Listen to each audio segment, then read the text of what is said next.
ইতালির প্রধানমন্ত্রী Giorgia Meloni স্পষ্ট জানিয়ে দিয়েছেন, বর্তমান পরিস্থিতি বিবেচনায় ইসরায়েলের সঙ্গে প্রতি ৫ বছর অন্তর হওয়া প্রতিরক্ষা চুক্তিটি আর নবায়ন করা হচ্ছে না। যদিও কোনো নির্দিষ্ট ঘটনার কথা তিনি উল্লেখ করেননি, তবে বিশ্লেষকরা মনে করছেন মধ্যপ্রাচ্যের বর্তমান অস্থিতিশীলতাই এই কঠোর সিদ্ধান্তের নেপথ্যে। ইউরোপের অন্যতম অস্ত্র রপ্তানিকারক দেশটির এমন সিদ্ধান্ত ইসরায়েলের জন্য বড় এক ধাক্কা হিসেবেই দেখা হচ্ছে।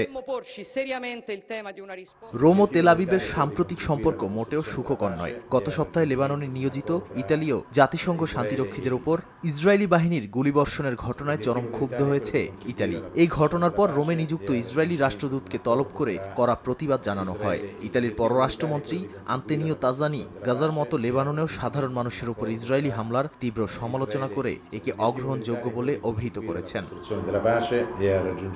ইতালির ভেতরেও মেলোনি সরকারের উপর ছিল ব্যাপক চাপ। বিরোধী দলগুলো অনেক আগে থেকে ইসরায়েলে অস্ত্র রপ্তানি বন্ধের দাবি তুলে আসছিল।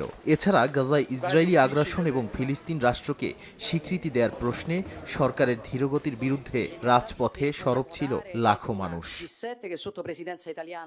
এসআইপিআরআইয়ের তথ্য মতে ইসরায়েলি অস্ত্র আমদানিতে ইতালির অবদান মাত্র ১.৩% হলেও প্রতীকীভাবে এই সিদ্ধান্ত আন্তর্জাতিক মহলে ইসরায়েলের একাকিত্ব কি ফুটিয়ে তুলছে। জার্মানি বা যুক্তরাষ্ট্রের মতো বড় রপ্তানিকারক না হলেও ইতালির এই পিছুটান মধ্যপ্রাচ্য নীতিতে বড় কোনো পরিবর্তনের ইঙ্গিত কিনা এখন সেটিই দেখার বিষয়। নাদিম মারজান, সময় সংবাদ।